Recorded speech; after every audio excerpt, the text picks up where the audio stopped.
नमस्ते दोस्तों। आज का जो टॉपिक है उस टॉपिक का नाम है candle breakdown and market psychology. Topic छोटा है लेकिन बहुत ही इंपॉर्टेंट है। तो हमारे पास एक जोन है, प्राइस नीचे आ रही है, एक बेस कैंडल फॉर्म हो गई,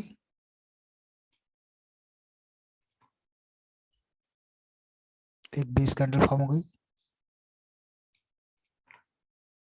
और फिर से प्राइस ऊपर जाने लगी। ये हमारा होगा डिमांड जोन।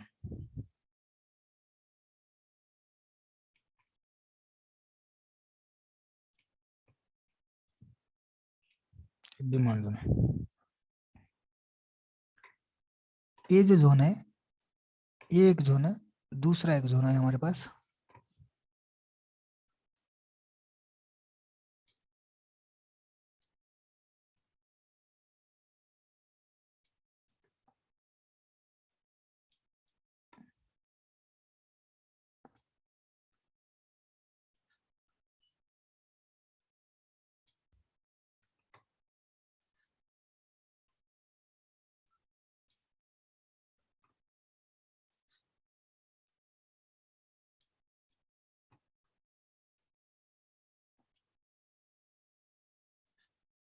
ये एक हमारे पास दूसरा जोन है। देखिए, दो जोन है हमारे पास, एक ये है,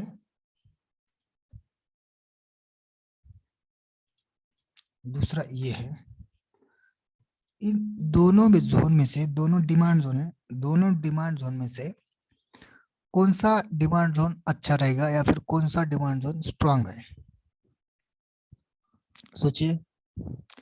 अब ये मैं डिमांड जोन यहाँ पर ड्रॉ किया है, लेकिन यही सेम सप्लाई जोन के बारे में भी यही है, इसलिए हम एक ही लेंगे demand zone.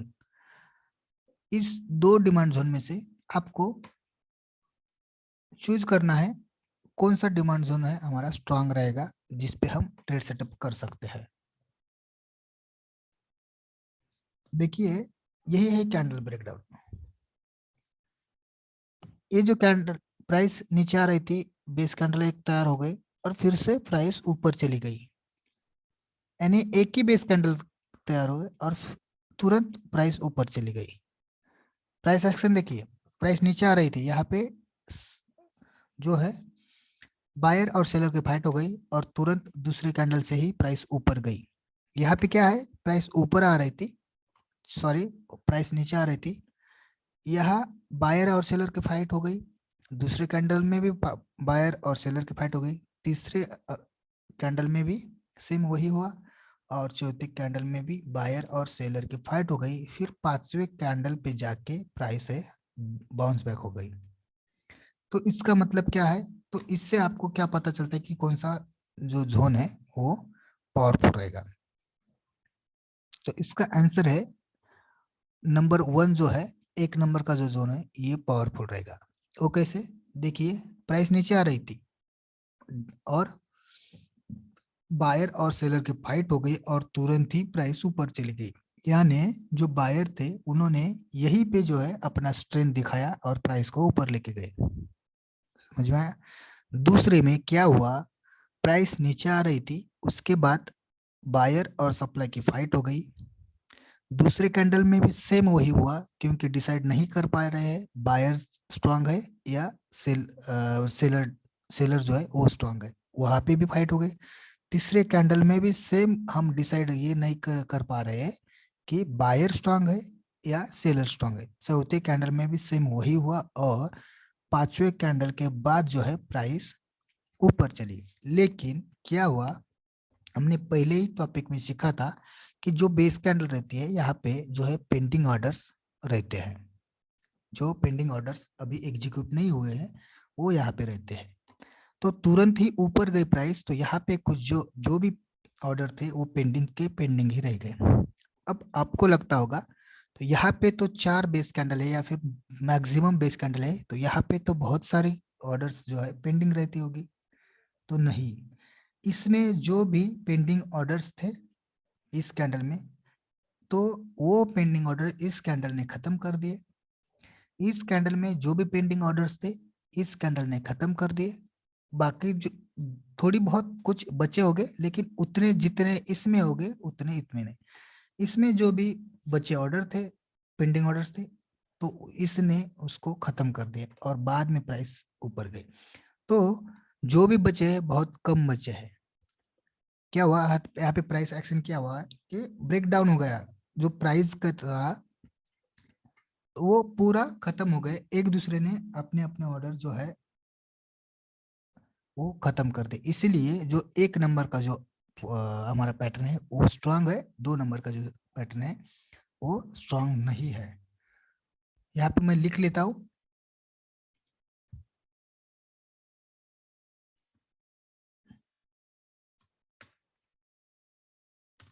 Strong zone with less base candle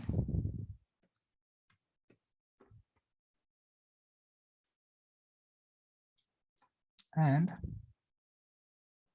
zone is not strong because of multiple base candle। तो अब यहाँ पे आपको ये समझ में आया होगा कि जिस जोन में कम से कम बेस कैंडल हो वही जोन जो है वो स्ट्रांग होता है, और जिस जोन में ज्यादा से ज्यादा बेस कैंडल होती है वो जोन जो है स्ट्रांग नहीं होता है। तो हमें जब हम जोन सेलेक्ट करेंगे तो ये श्योर करिए कि हमारे जोन में कम से ज्यादा 3 ही कैंडल हो। अब 4 कैंडल वाले 5 कैंडल वाले भी लेंगे हम, लेकिन कब लेंगे यहाँ पे मैं लिख के देता हूँ कि वो कब लेने हैं हमें। We should use zone with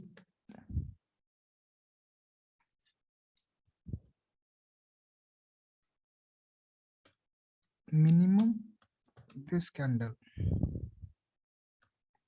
if we considering multiple base candles zone, make sure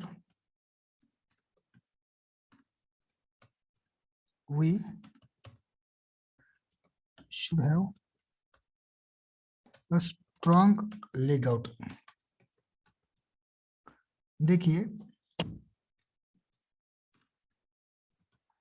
हम कब लेंगे मल्टीपल बेस कैंडल का जो जोन है वो कब लेंगे हम, तब लेंगे जब हमारा जो लेग आउट है, लेग आउट जो है हमारा वो स्ट्रांग होगा, बहुत ही स्ट्रांग होगा, एक्सप्लोजिव होगा। यही देखिए यहाँ पे एक हमारे आगे अभी एक कैंडल है जो एक्साइटिंग कैंडल तो है, लेकिन सोचिए हम इसको थोड़ा सा एडिट करते हैं, जोन को भी थोड़ा नीचे लेके आते हैं ताकि आपको समझ में। देखिए ये एक जोन है और यहाँ पे हमें जो जो लेगआउट है ये ऐसी है, ये एक ऐसी है, तो ये हम कंसिडर कर सकते हैं। या फिर ऐसे देखिए ये एक कैंडल है, 2 कैंडल है या फिर 3 कैंडल है, ऐसे ऐसा है, कुछ भी हो, एक कैंडल के फॉर्म में हो या 2-3 कैंडल के फॉर्म में हो, लेकिन वो सभी एक्साइटिंग कैंडल होनी चाहिए लगातार, तब हम शायद वो कंसिडर करेंगे कि ये जोन। क्योंकि ये भी क्यों कंसिडर करेंगे इसको, इसका जो है मतलब आपको आगे चल के पता चलेगा, क्योंकि इसको भी हम मार्किंग देने वाले, मार्क देने वाले। जी, जो जोन ज्यादा से ज्यादा मार्क हासिल करेगा वही जोन हम सिलेक्ट करने वाले। तो ये हो गया हमारा कैंडल ब्रेकडाउन। अब मार्केट साइकोलॉजी या फिर क्या price origin and closing concept जो है हम कल सीखेंगे। ये था हमारा कैंडल ब्रेकडाउन और मार्केट साइकोलॉजी। तो आज के लिए ये टॉपिक यही खत्म होता है, अब मिलेंगे नेक्स्ट टॉपिक में।